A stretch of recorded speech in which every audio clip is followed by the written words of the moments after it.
Hello বন্ধুরা, কেমন আছেন সবাই? আমরা একটা নতুন জায়গায় ঘুরতে এসেছি। এটা কিছুদিন আগে এসেছিলাম। এটা হচ্ছে অযোধ্যার মার্বেল লেক। তবে ওটা আমি আগে দেখানো হয়ে গেছে ব্লগে, আপনারা সবাই দেখতে পারেন যদি চান। আর এখন যাচ্ছি আমরা বামনি ফলস দেখতে। খুবই সুন্দর ঝর্ণা, তবে অনেকগুলো সিঁড়ি পার করে যেতে হয়। মোটামুটি শুনেছিলাম যে 400 সিঁড়ি পার করে যেতে হয়। তো চলুন যাওয়া যাক। একে একে আমরা নামছি। নামার সময় তো সুন্দর ছিল, বাট নামার সময় এই যে এই জায়গাগুলো দেখছেন, এগুলো কি সুন্দর সিনারি সব। আমরা অনেক কটা ছবি তুলেছি। আর খুব মজা হয়েছিল সবাই মিলে আর একসঙ্গে ঘুরতে যেতে সত্যিই খুব মজা হয়। আমি আমার ফ্রেন্ড সবাই মিলে গেছিলাম আর কি, ফ্যামিলি নিয়ে অবশ্যই। তো যাই হোক, এই দিকে নেমে পরে ছবি তুলেছিলাম, খুবই সুন্দর লাগছিল। মানে মনটা মানে এরকম এক এক টাইমে গেলে ফ্রেশ হয়ে যায়।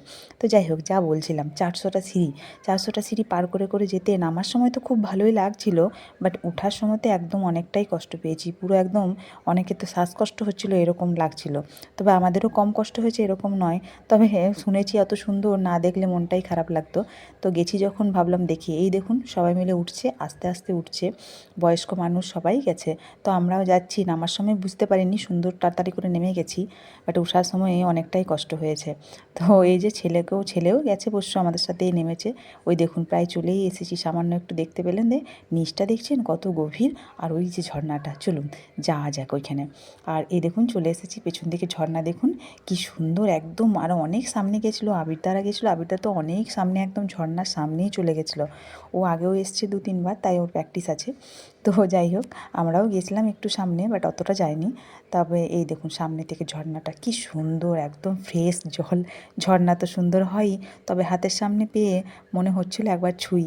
আর দাদারা সবাই বলছিল যে চান টান করি। এই যে আবিরদার শম্পা আমার ফ্রেন্ড, শম্পা আমার ফ্রেন্ড, আর হচ্ছে ওইটা হচ্ছে ওর হাজব্যান্ড আবিরদা। ওরা একটু ভিডিও করে দিচ্ছিলাম, ছবি তুলে দিচ্ছিলাম, তাই আমাদের ফোনেও একটু নিয়ে নিলাম। আর এই যে আমি আর আমার ছেলে, আর ছেলেকে দেখায় দাঁড়ান, ও একটু টায়ার্ড হয়ে গেছে, অতটা এলো তো এরপরে যেতে হবে এই ভেবে আমার চিন্তা হচ্ছিল। ওই যে ও কি খেলনা কিনেছে, পেন। এবারে আমরা উঠছি, ওঠার সময় খুবই কষ্ট হয়েছে জানেন তো। তবে দেখে পরে মনটা খুব ভরে গেছিলো। এই ছেলে একবার করে দাঁড়িয়ে যাচ্ছিলো, ও তো ছোটো, ও অতটা আমাদের মতন পারছে না, তবে আমাদের সাথে তাল মিলিয়ে গেছে আর এসছেও কিন্তু। আর উঠে একটু বসে গেছি আমরা, একটু রেস্ট নিই, তারপরে আবার যাবো ওরকম ভাবলাম। তো যাই হোক চলে এসেছি, তবে এবারে যাওয়া যাক। আমরা এখনও খাবার খাইনি, কোনো একটা হোটেলে খাবার খাবো, তারপরে বাড়ি যাব। যেতে যেতে বিকাল হয়েই যাবে। তবে চলুন, গাড়িটা যেখানে দাঁড় করানো আছে, এই যে আমাদের গাড়িটা দাঁড় করানো আছে, এখানে আমরা চেপে এরপরে বাড়ি যাব। তো এই যে ওর মেয়ে, শম্পার মেয়ে, ওকেও নিয়ে এসেছি। ও কোলে কোলে গেছে, কিছুটা হেঁটে এসছে, ও তো একদম ছোট। তো যাই হোক, আপনাদেরকে একটু সিনারিটা দেখিয়ে দিই। এই দেখুন ওপর থেকে নিচটা, অযোধ্যা পাহাড়ের সিনারি কি সুন্দর দেখুন, একদম চারিদিক গ্রিন গ্রিন গ্রিন। আর গ্রিন মানেই হচ্ছে সুন্দর, এত সুন্দর কিছু বলার নেই। তো কেমন লাগলো ভিডিওটা কমেন্ট করে জানাবেন। বাই বাই সবাইকে।